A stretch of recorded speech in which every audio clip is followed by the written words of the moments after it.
पहले one day international match में दूसरी गेंद पर ही 0 रन पर आउट हो गए। सोचा कि बच्चा 16 साल का है, अभी तो नया है खेल में, लेकिन किसको पता था कि यह इंसान जिद्दी इंसान है और इसी जिद्दी इंसान को बाद में क्रिकेट का भगवान माना गया और सेंचुरीज की हाफ सेंचुरी और हाफ सेंचुरी की सेंचुरी भी लग जाती। अगर ये खिलाड़ी 8 या 10 मैच और खेल लेता तो जीरो से जिद्दी बन गए। जिद्दीपन ने हीरो बना दिया। जिद ने जीरो और हीरो के बीच में पुलिया बना दी। दुनिया के कई रिकॉर्ड्स तोड़ डाले इन्होंने। एक सामान्य कद के खिलाड़ी किसी खेल के भगवान कैसे बन गए? अब क्या कहें उनके बारे में। बच्चा बच्चा जानता है, बड़ा बुजुर्ग जानता है।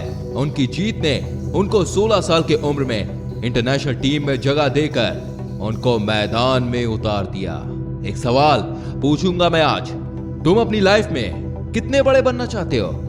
चाहे वो सफलता हो, पैसा हो या फिर नाम हो, सोच के बताओ। एल्बर्ट आइंस्टाइन जितना बड़ा, जिसका नाम अभी तक किताबों में चलता आ रहा है। और जब इस पृथ्वी पर जीवन रहेगा तब तक विज्ञान है, और तब तक एल्बर्ट आइंस्टाइन की छाप को विज्ञान की किताब से हटा नहीं सकता। अरे पृथ्वी भी रहे या ना रहे, उनके साइंस के फॉर्मूले हमेशा सच रहेंगे। ऐसा कैसे हुआ?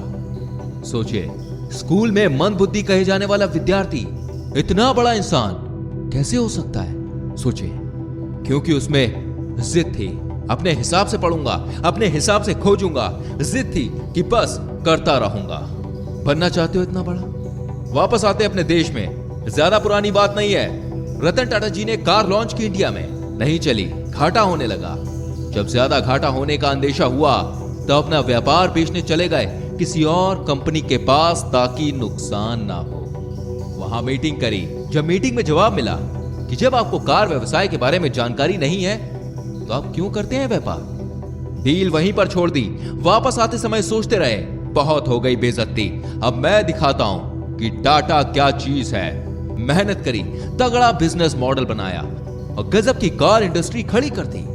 10 साल बाद वो कंपनी जिसकी मीटिंग में उनकी बेइज्जती हुई थी, उस कंपनी को भी तगड़ा लॉस हुआ।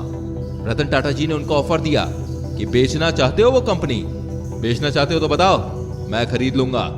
और वो कंपनी उन्होंने अपने नाम कर ली।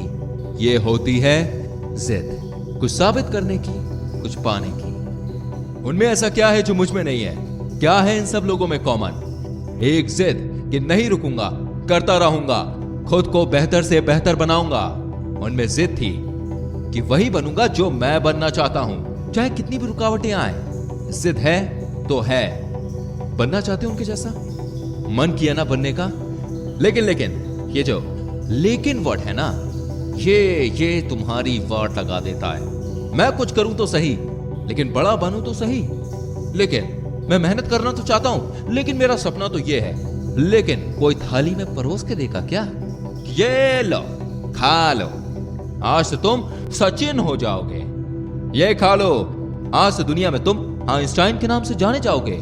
अरे बेटा, ये जड़ी बूटी खा लो, आज से तुम अरबपति बिजनेसमैन बन जाओगे। नहीं, कोई कुछ नहीं देगा। मैं बताता हूं कि जब तक तुम इस लेकिन वर्ड की वाट नहीं लगाओगे, इसकी ऐसी तैसी नहीं कर दोगे, तब तक इसे जिद में नहीं बदल पाओगे, तब तक कुछ नहीं होगा। लेकिन पहले यह बताओ कि क्या खास था इन लोगों में? हा? क्या खास था? वही मिट्टी का शरीर था ना? क्या ये सोने चांदी के बने थे? क्या ऊपर वाले ने इनके कान में कोई गुप्त मंत्र फूंक के भेजा था कि जाओ तुम सचिन बनोगे, अरे जाओ तुम रतन टाटा बनोगे, जाओ जाओ तुम आइंस्टाइन बनोगे? नहीं नहीं नहीं नहीं नहीं। चलो एक और एग्जांपल देता हूं। जब तुम्हें एक दिन के लिए कोई रूम में अकेला बंद कर दे तो तुम क्या करोगे? जब कोई तुम्हें एक हफ्ते के लिए रूम में बंद कर दे तो तुम क्या करोगे?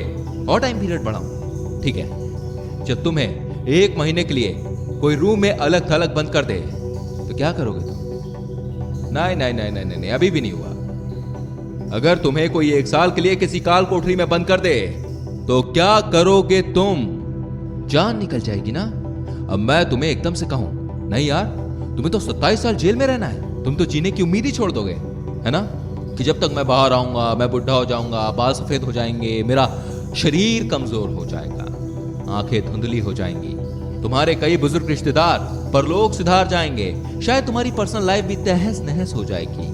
लेकिन क्या कोई सोच सकता है कि एक इंसान को 27 साल जेल में रहना पड़ेगा। और जब वो महान हिम्मत वाला इंसान जेल से बाहर आएगा तो उनके आने के 5 साल के अंदर ही साउथ अफ्रीका के वो राष्ट्रपति बन जाएंगे। सही सुन रहे हैं आप? क्या बोलोगे इनको? कोई शब्द नहीं है ना जिद के आगे? अब यही सोचोगे ना, इनका तो यार कोई जुगाड़ होगा, अगर जुगाड़ ना होता तो वो जेल में ही क्यों जाते? अब यही सोचोगे ना कि उनको जेल में खाना पीना अच्छा मिल रहा होगा जिससे वो हेल्दी होंगे। अरे यार क्या मिलता है जेल में? है क्या मिलता है? पूरी दुनिया ने एक जिद वाले कैदी इंसान को किसी देश का चहेता राष्ट्रपति बनते हुए देखा। भारत से भी भारत रत्न अवार्ड जीत कर ले गए, वो करोड़ों दिलों को जीत के ले गए। अब बोलोगे यार ऐसा तो कोई करोड़ों में ही होता है। हाँ बात सही है, बात सही है आपकी। करोड़ों में एक ही वो इंसान होता है जिसके पास इतनी जिद होती है। वो इंसान बार बार गिरता है, बार बार उठता है, गिरता है उठता है फिर गिरता है, लेकिन उठना नहीं छोड़ता क्योंकि वो जिद्दी होता है। जिद होती है, सिर पर एक जिद होती है कुछ करने की, बस बाकी सब कुछ सेम होता है। वो हम जैसा ही पैदा होता है, लेकिन जब दुनिया से जाता है ना तो दुनिया का बच्चा बच्चा उनको मिस करता है। हर न्यूज चैनल, हर अखबार उनके जाने का गम करता है कि हमने एक महान इंसान को हमेशा के लिए खो दिया।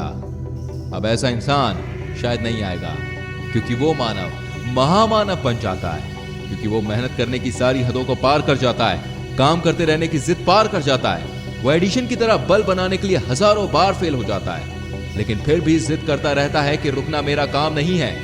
जब तक यमराज ना आए तब तक आराम नहीं। यमराज भी आएंगे तो बोलूंगा सर थोड़ी सी मेहनत कर लेने तो प्लीज। जिद मत छोड़ना मेहनत करने की दोस्तों, हद पार कर जाना है जिद करने की, तभी बनोगे आप एक महान इंसान। तभी याद रखेगी दुनिया तुमको तुम्हारे जाने के बाद। लेकिन इस लेकिन वर्ड को तुम डस्टबिन में फेंक देना, अपने आप से जंग के लिए माथा टेक देना, जिद में खुद को झोंक देना, अपने आलस को ठोक देना, लेकिन जिद मत छोड़ना। वीडियो पसंद आई हो तो लाइक करो, शेयर करो, चैनल सब्सक्राइब करो, बेल आइकन प्रेस करो ताकि अगली वीडियो भी आप तक पहुंचे। मिलते हैं अगली वीडियो में। जय हिंद, वंदे मातरम।